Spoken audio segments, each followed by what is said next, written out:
खिताब तो उन्हें बहुत मिलेंगे। अगर मेरे साथ अभी पेट्रोल पंप पे चलो आप, तो शायद आज़ादी के बाद इतना महंगा डीजल पेट्रोल कभी नहीं बिका होगा। और लोगों ने आपदा में आविष्कार किया है कि सिलेंडर को चूल्हा बना लिया। ये भी शायद आज़ादी के बाद पहली बार हुआ होगा। और जिस रसोई गैस के सिलेंडर का इतना प्रचार किया गया, सुना है सरकार वो भरवा ही नहीं पा रही है। और अगर इथेनॉल न मिलाया जाए, डीजल पेट्रोल में इथेनॉल न मिलाया जाए, तो जाने कितनी कीमत होगी पेट्रोल की।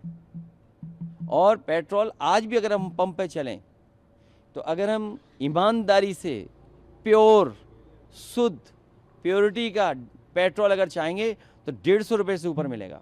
अगर आप कहो तो हम किसी पंप पे चलें अभी जिसमें प्योर पेट्रोल मिलता हो, कहो तो हम चलें अभी आप। और शायद ये 12 साल की उपलब्धि होगी। सबसे क्लोजेस्ट बताओ पेट्रोल पंप कौन सा है, हम चल रहे हैं, आप भी चलो। यहाँ मिलेगा नहीं, GMO दूर हो जाएगा। कैंट में चलिए, केरोसिन खुली है क्या? नहीं, उसमें पेट्रोल मिलता है प्योर वाला। आप कीमत देखिए ना। नहीं, प्योर वाला विदाउट मिलावट एथेनॉल की। हाँ, विदाउट मिलावट कितने का मिल रहा है बताओ आप। तो ये देखिए कितनी बड़ी उपलब्धि है कि 12 साल की उपलब्धि है कि सबसे महंगा पेट्रोल भारत को मिल रहा है। और सच्चाई तो ये है कि हमारी विदेश नीति फेल हुई है। विदेश नीति अगर हमारी अच्छी होती तो शायद आम जनता को इतना महंगा डीजल पेट्रोल नहीं खरीदना पड़ता, इतनी गैस की किल्लत नहीं होती। और देखिए आप, नौकरी नहीं, रोज़गार नहीं, इन्वेस्टमेंट नहीं। और क्या सरकार करती है? जब सरकार कमज़ोर दिखने लगती है तो कम्युनल रास्ता अपनाती है।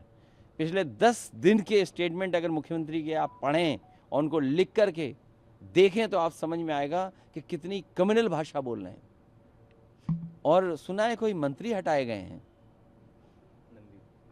हाफ कर दिए गए, कुछ दिनों में साफ हो जाएंगे वो। और केवल अकेले साफ नहीं होंगे, सुना है कोई नई सूची बनी है, गुप्त सूची बनी है। एक महाराष्ट्र में बनी है गुप्त सूची, एक यूपी में गुप्त सूची बनी है। और दिल्ली वाले मिला के देखेंगे उस सूची को, तो सोचिए कितने लोगों साफ हो जाएंगे जिनको टिकट नहीं मिलेगी। और कब हटाया गया बताइए आप? बुंदेलखंड आप अगर गाड़ी रफ्तार से चलाओगे तो कूदते हुए जाओगे। समाजवादी पूर्वांचल एक्सप्रेसवे पे चलोगे तो वो क्या बोलते हैं, झूले की तरह आप चलते जाओगे। गंगा एक्सप्रेसवे में सुना है कि अभी उसमें से अगर हाथ चला दो ठीक तरीके से तो उसका विटामिन बाहर आ जा रहा है। तो उसके बाद जब सब कुछ कर लिया उन्होंने, सब कुछ अपना इकट्ठा कर लिया, उसके बाद मंत्री जी हटाए गए। बताइए आप, सुना है वो कुछ प्रयागराज में कोई बड़ी नई चीज़ बना रहे हैं, सुना है कोई नई चीज़ बन रही है वहाँ, जो प्रयागराज के लोग कह रहे हैं।